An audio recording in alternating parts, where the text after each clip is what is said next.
10 सुख 85 मंत्र 5। ओम यत्वा देव प्रविवन्ति आप्यायसे पुनः वायु सोमस्य रक्षिता समानां मास आकृति। ये यत्वा देव, अब ये देव पद है, इसमें कोई विभक्ति नहीं है तो इसे संबोधन में ग्रहण कर रहे हैं। देव, हे देव, यत जो त्वा तुम, प्रपिबन्ति, प्रा उपसर्ग प्रमुखता से, पिब धातु पीना वो प्रचलित है, प्रपिबन्ति प्रमुखता से पीते हैं। हे देव, जो तुम्हारा प्रपिबन्त विशेष रूप से प्रमुखता से पिबन्ति पान करते हैं, पीते हैं, तत् वह है, ये समुदा ततः होगा, आप्यायसे पुनः, उससे आ उपसर्ग है सम्यक समन्तात, प्यायसे पीने की इच्छा करते हैं, पुनः पुनः पुनः फिर फिर। ये जो देवत्व है, देवगुण है, इसको हम जितना पीते हैं, जितना ग्रहण करते हैं, इस देवत्व को आप पीते जाइए, अपनाते जाइए, ग्रहण करते जाइए, तो स्वाभाविक है ये प्यास और बढ़ती जाएगी, इस प्यास का अंत नहीं होगा, ये तो निश्चित बात है। हे देव, तुमको जितना पीते हैं, जो पीता है वो और अधिक पीने की इच्छा करता है।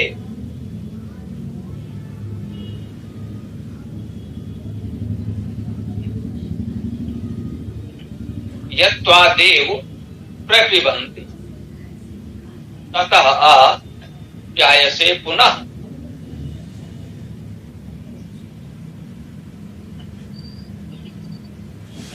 इस देवत्व को पीते हैं तो पुनः उससे और प्यास बढ़ती। वायु सोमस्य रक्षिता, कह रहे वायु, जो ये वायु है, वायु के शाब्दिक अर्थ हम लोगों ने किए हैं, आप अनेक बार आया है वाह, वैसे प्रवाह का एक अर्थ इसमें प्रमुखता से है, और भी आप देख सकते हैं वेदायन में भी, शब्दकोश में भी,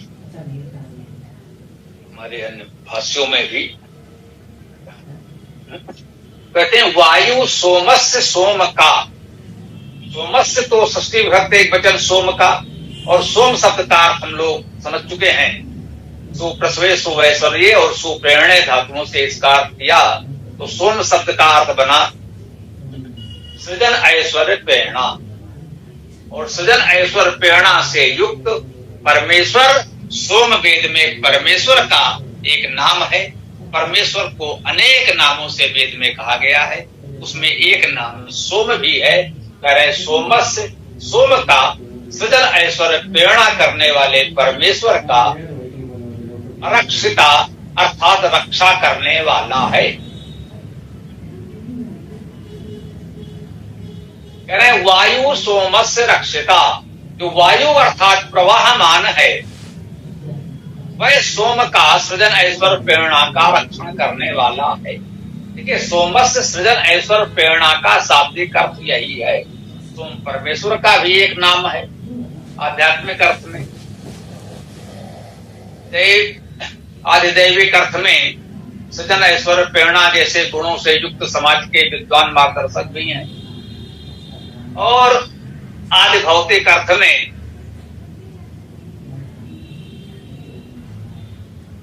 इन गुणों से युक्त किसी वनस्पति आदि को भी ग्रहण कर लिया जाए तो हमें कोई आपत्ति नहीं है, कर सकते हैं। तो वायु जो प्रवाह है, गतिशीलता है, वही सोम का रक्षण करने वाला है। सृजन ऐश्वर्य, प्रेरणा जैसे सद्गुणों का संरक्षण प्रवाह से ही हो सकता है, जड़ता संकीर्णता से नहीं हो सकता है। समानाम मासः आकृति ही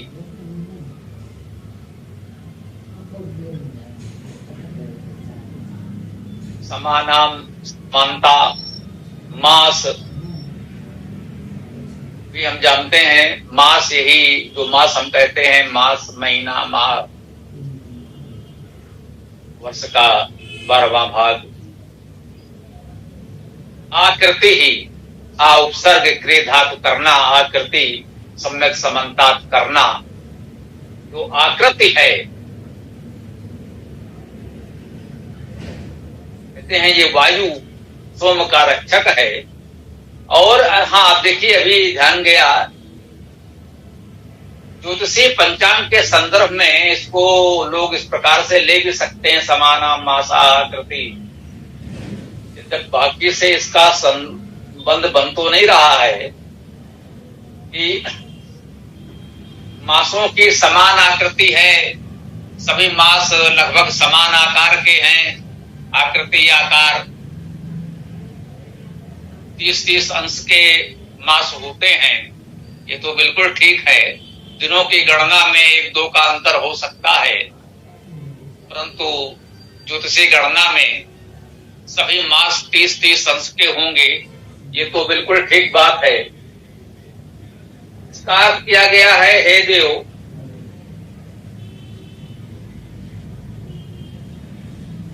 जैसे आपको ग्रहण करते हैं, बार बार आपका सेवन किया जाता है, इनका प्याय से पुनः, जैसे जैसे इस दिव्य गुण को हम ग्रहण करते हैं, पुनः इसकी प्यास, उससे इसकी प्यास पुनः बढ़ती है। भाई किसी के विषय में जानकारी ही नहीं, उसका कोई लाभ हमें नहीं मिला, कोई बात नहीं, होगा संसार में, नहीं बात, हमें जानकारी ही नहीं है उसमें क्या गुण है, क्या स्वाद है। यदि कोई उत्तम वस्तु एक बार हमको मिल जाए, हमने उसको ग्रहण किया, पान किया, पिया, तो फिर इच्छा होगी कि भाई ये तो बहुत उत्तम है, उत्तम स्वाद है, उत्तम गुण है, तो पुनः पुनः उसको पीने की इच्छा होगी। ये सहज स्वाभाविक बात है, वो यहाँ कहा गया। और कह रहे हैं कि ये जो दिव्य सोम है, देव संबोधन किया गया है, इसी सोम को ही कहा गया है, क्योंकि है तो अंततः ये सोम सूक्त ही। तो इसका अनुवाद करते समय एक पुस्तक में यहाँ लिखा भी है, हे सोमदेव। अब वहां तो देव है, सोम सूक्त है, आगे सोमस्य आया भी है। यदि सोमदेव कह दिया तो कोई आपत्ति नहीं है, इसको कह सकते थे हे दिव्य सोम। जैसे सोमदेव लिखा है वैसे दिव्य सोम भी कह सकते थे। दिव्य सृजन ऐश्वर्य प्रेरणा का भाव निहित है इसमें। तो वायु सोम की उसी प्रकार सुरक्षा करते हैं। वायु सोमस्य रक्षिता, वायु सोम का रक्षण करने वाला है। इस प्रकार महीने वर्ष को सुरक्षित करते हैं, ऐसा इन्होंने अर्थ किया। समानाम मासा आकृति, ये तो कुछ थोड़ा सा हट गया।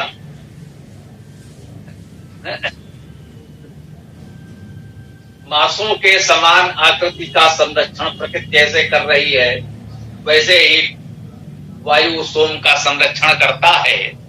कुछ इस प्रकार का अर्थ तो बनाया जा सकता है। तो जब ये बात आई है कि इस सूक्त को पूरा कर लिया जाए, तो इस सूक्त में तो बहुत मंत्र हैं, तो क्यों ना, कोई बात नहीं। जब आज के लिए दूसरे सूक्त का निर्देश भी था, वो अथर्ववेद से था, लेकिन चलिए ऋग्वेद मंडल 10 का ये 85 सूक्त हम लोग सूक्त 85 कर ही लेते हैं। तो हम अपनी बात को यहाँ विराम देते हैं। आप लोगों का जो भी प्रश्न विचार हो रख सकते हैं।